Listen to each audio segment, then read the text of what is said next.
teman-teman, selamat datang kembali di channel. Video kali ini kita akan mereview salah satu film yang berjudul Black Hat yang dirilis pada tahun 2015.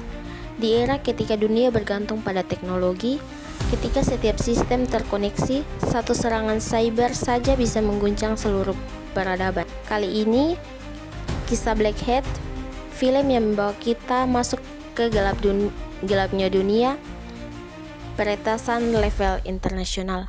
Cerita dimulai di sebuah reaktor nuklir di Hong Kong.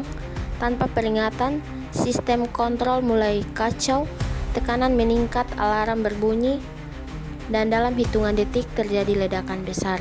Bukan kecelakaan, ini adalah karya seseorang yang tak terlihat, seorang hacker yang mampu memanipulasi fasilitas nuklir hanya dengan beberapa baris kode. Tak lama setelah itu, pasar komoditas dunia ikut terguncang. Harga kedelai melonjak secara tidak wajar. Dua kejadian berbeda, namun pola serangannya sama. Pemerintah Cina dan FBI akhirnya bekerja sama. Mereka menemukan kode berbahaya yang digunakan dalam serangan tersebut. Berasal dari program lama milik dua orang, Chen Dewey dan sahabat lamanya Nicholas Hathaway, seorang hacker jenius yang sedang mendekam di penjara. Untuk pertama kalinya, Hathaway mendapat kesempatan keluar bukan sebagai orang bebas, tetapi sebagai satu-satunya orang yang mampu mengejar sang pelaku. Ia bergabung dengan agen FBI Carol Barrett dan Chen Dewey dan adiknya Lien Chen, dan kemudian menjadi sosok terdekat Hathaway selama penyelidikan. Dari ruang server sampai pasar gelap teknologi, dari jejak digital hingga pertempuran di dunia nyata, mereka mengikuti serpihan data yang ditinggalkan sang hacker.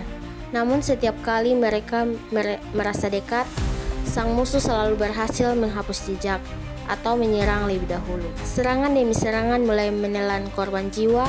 Kelompok Hathaway sering terjebak dalam baku tembak, membuat penyelidikan semakin berbahaya. Perlahan, Hathaway menemukan bahwa ini bukan aksi teroris biasa.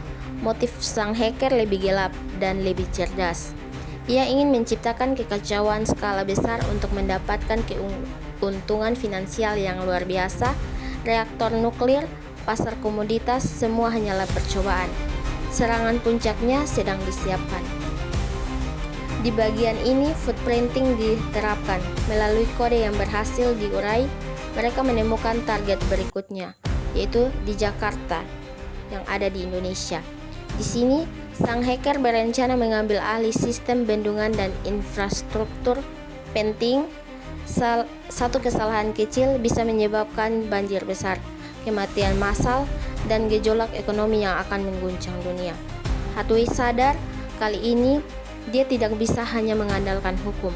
Ia harus melanggar aturan, melawan sistem, bahkan menghadapi tentara bayaran yang mengawal sang penjahat. Di bagian ini termasuk dalam sistem hacking yang diterapkan. Di tengah keramaian Festival Jakarta, Hathaway memutuskan untuk menghadapi musuhnya secara langsung. Dengan keberanian, ketenangan, dan kecerdasan seorang hacker kelas dunia, ia melumpuhkan para penjahat satu persatu hingga akhirnya ia berhadapan dengan dalang dari semua kekacauan ini. Pertarungan berlangsung cepat, brutal, dan mematikan. Namun, Hathaway keluar sebagai pemenang. Dengan ancaman berhasil dihentikan, Hathaway dan Lien Chen melangkah pergi dari Jakarta, menghilang ke tempat yang tidak diketahui. Mereka membawa hard drive berisi dana besar hasil kejahatan sang hacker. Masa depan mereka tidak pasti, tapi untuk pertama kalinya Hathaway merasakan kebebasan di dunia yang sepenuhnya terkoneksi, di mana satu baris kode bisa menghancurkan kota. Kadang yang bisa menghentikan hacker jahat hanyalah hacker yang lebih baik.